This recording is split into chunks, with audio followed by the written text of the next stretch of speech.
ইয়া রব, এই মুহূর্তে একটা চাকরির সংস্থান না হলে আমাকে আমার পরিবার পরিজন নিয়ে ভিক্ষা করতে হবে। কেন আমরা দোয়া করি না? কারণ আল্লাহর উপর থেকে আমাদের তাওয়াক্কুল কমে গেছে, আল্লাহর উপর থেকে আমাদের ভরসা কমে গেছে। অথবা হতে পারে দোয়ার যে আশ্চর্য রকম একটা শক্তি আছে সেটা উপলব্ধ করতে আমরা ব্যর্থ। নবী রাসূলদের অন্তর তাওয়াক্কুলে ভরপুর ছিল বলেই তারা হর হামেশা দোয়া করতেন। তাদের কাজকর্মের সব কিছুতে থাকত দোয়ার আবরণ। আর আমাদের অন্তরে পড়ে আছে বিস্তৃতির প্রগাঢ় প্রলেপ, মরে আছে আমাদের অন্তরাত্মা। তাই আমরা দোয়া করতে পারি না, আল্লাহর সম্মুখে মাথা নোয়াতে পারি না, আল্লাহর কাছে দোয়া হাত তুলে দোয়া করতে পারি না।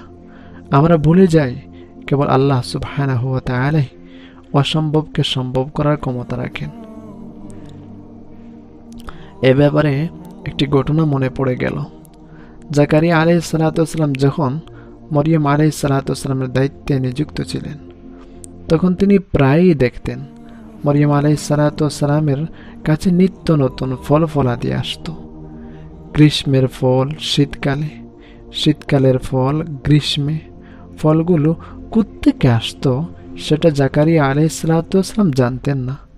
কৌতূহলবশত একদিন তিনি মারিয়াম আলাইহিস সালাতু ওয়াস সালামকে জিজ্ঞাসা করে বসলেন, হে মারিয়াম, তোমার মেহরাবে আমি ছাড়া আর কারো প্রবেশাধিকার নেই, আমি ছাড়া দ্বিতীয় কোনো ব্যক্তি এখানে আসে না, কিন্তু আমার বড্ড জানতে মন চায় তোমার কাছে যে নিত্য নতুন ফল ফলাদি দেখি সেগুলো তুমি কোথায় পাও?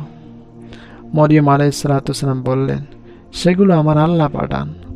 শীতকালের ফল গ্রীষ্মকালে, গ্রীষ্মকালের ফল শীতকালে দেওয়ার ক্ষমতা আল্লাহ, একমাত্র আল্লাহ তাআলাই রাখেন। এই বিশ্বাস জাকারিয়া আলাইহিস সালাতু ওয়াস সালামের অন্তরে বদ্ধমূল ছিল। মরিয়ম আলাইহিস সালাতু ওয়াস সালামকে আল্লাহ সুবহানাহু ওয়া তাআলা এমন নিয়ামত দান করছেন দেখে জাকারিয়া আলাইহিস সালাতু ওয়াস সালামের মনে একটি আশার ঢেউ খেল। তিনি ভাবলেন, আল্লাহ যদি মরিয়মের উপর এমন অপার দয়া করতে পারেন, আমাকেও তিনি অবশ্যই এ বুড়ো বয়সে একটি সন্তান দিতে পারবেন। অতঃপর তিনি বিনয় চিত্তে আল্লাহর কাছে দোয়া করলেন, বললেন, হে পরওয়ারদিগার, আমার হাড়গুলো দুর্বল হয়ে গেছে, মাথার চুল সাদা হয়ে গেছে,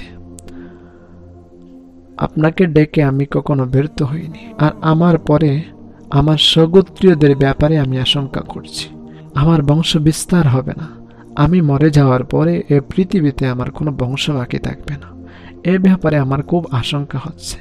পরওয়ারদিগার মাবুদ ইয়া রব, আমার স্ত্রী বান্দা, তবু আমি আপনার কাছে চাইছি, আপনি তো অসম্ভবকে সম্ভব করতে পারেন। গ্রীষ্মের ফল শীতকালে, শীতকালের ফল গ্রীষ্মে দিতে পারেন। আপনি আমাকে আপনার পক্ষ থেকে একজন উত্তরাধিকারী দান করুন। জাকারিয়া আলাইহিস সালাতু ওয়াস সালাম এই দোয়ার মধ্যে কতটা বিনয়, কতটা অসহায়ত্ব ফুটিয়ে তুলেছেন দেখুন। তিনি একটি সন্তান চাচ্ছেন, তার বংশ পরস্পরা জারি রাখতে, কিন্তু তিনি নিজে বৃদ্ধ। তার অবস্থার বর্ণনা তুলে ধরতে গিয়ে তিনি বললেন, আমার হাড় দুর্বল হয়ে গেছে, আমার কালো চুলগুলো সাদা হয়ে গেছে, আমি বুড়ো হয়ে গেছি। হে প্রিয় ভাই ও বোনেরা, এভাবে বিনয় অবনত শিরে আমরা কি কখনো আল্লাহ তাআলার কাছে কোনো কিছু চেয়েছি? বলেছি, মাবুদ, আমার আর্থিক অবস্থা খুবই শোচনীয়, আমি খুবই গরিব মানুষ, আমার কাঁধে আমার মা, বাবা, সন্তান, স্ত্রীর দায়িত্ব আছে, আমার হাতে কোনো মূলধন পুঁজি নেই যা দিয়ে আমি এই ব্যবসায় নেমে পড়ব।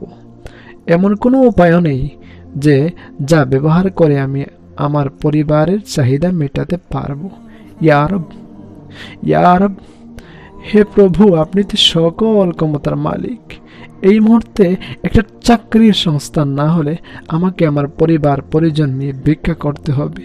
মাবুদ, রিজিকের মালিক তো আপনি, রিজিকের মালিক তো আপনি, আপনার কাছ থেকেই আমাদের রিজিক আসে, আপনার ভান্ডারে তো কোনো কিছুর অভাব নেই। হে আমার প্রতিপালক, আপনার উপর ভরসা করে আছি, আপনি আমাকে একটি উপায় বাতলে দিন, আমার পরিবার পরিজন নিয়ে সম্মানের সাথে বেঁচে থাকার একটা উপকরণ আপনি দিয়ে দিন। ইনশাআল্লাহ এমন কেমন বক্ষে যদি আমরা আল্লাহ তাআলার কাছে দোয়া করতে পারি, অবশ্যই অবশ্যই আল্লাহ পাক রব্বুল আলামিন আমাকে খালি হাতে ফেরত দিবেন না। যেমনই ভাবে মরিয়ম আলাইহিস সালাতু ওয়াসসালামকে শীতকালের খাবার গরমকালের খাবার শীতকালে দিয়েছেন, হযরত জাকারিয়া আলাইহিস সালাতু ওয়াসসালামকে বৃদ্ধ বয়সে তার স্ত্রী বান্দা হওয়া সত্ত্বেও যেমনইভাবে আল্লাহ পাক রব্বুল আলামিন তাকে সন্তান দিয়েছেন, ঠিক তেমনইভাবে আল্লাহ পাক রব্বুল আলামিন অসম্ভবকে সম্ভব করতে পারেন, আমাদেরকেও দিবেন, নিরাশ করবেন।